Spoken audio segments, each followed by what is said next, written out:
Servus beieinander und herzlich willkommen zu einer weiteren Sendereihe von Echt Borisch. Mein Name ist Florian Stollmeier und heute sprechen wir über Carmen in der Oberpfalz und Marseillaise, die französische Nationalhymne. Also packen wir so.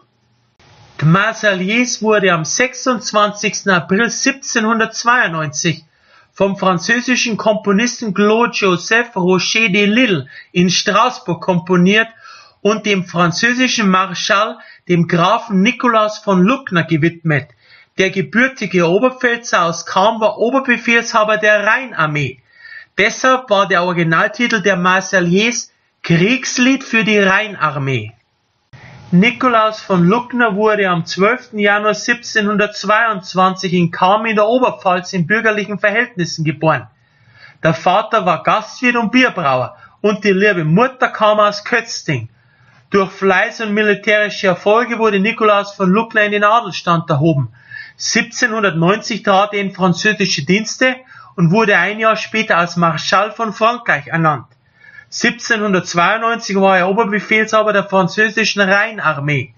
Aus diesem Grunde wurde ihm ein Kriegslied für die Rheinarmee gewidmet, das später als La Marseillaise bekannt wurde und seit 1792 mit Unterbrechung die Nationalhymne Frankreichs ist. Luckner wurde 1794 mit dem Beginn seiner Pension in Paris von den Jakobinern hingerichtet, die ihn als hartnäckigen Königstreuen anprangerten, nachdem er sich wegen fehlenden Pensionsbezügen beschwerte. Daheim in Cham in der Oberpfalz erinnern sich die Leute noch gern an ihn bis heute. Jeden Tag um 12 Uhr spielt das Glockenspiel vom Rathausturm zu Cham, die Marseillaise, zum Gedenken an den Grafen Luckner.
Ich hoffe, es hat euch meine Geschichte über Carmen in der Oberpfalz, dem Grafen Luckner und La Marseillaise gut gefallen.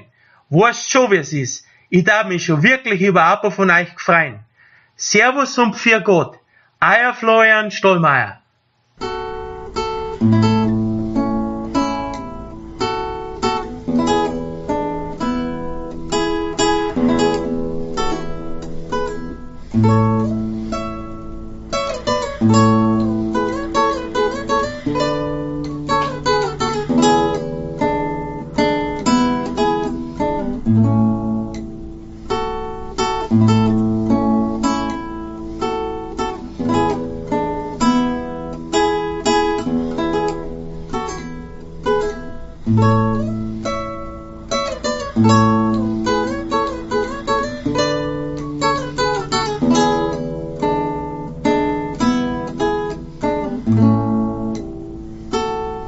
Thank you.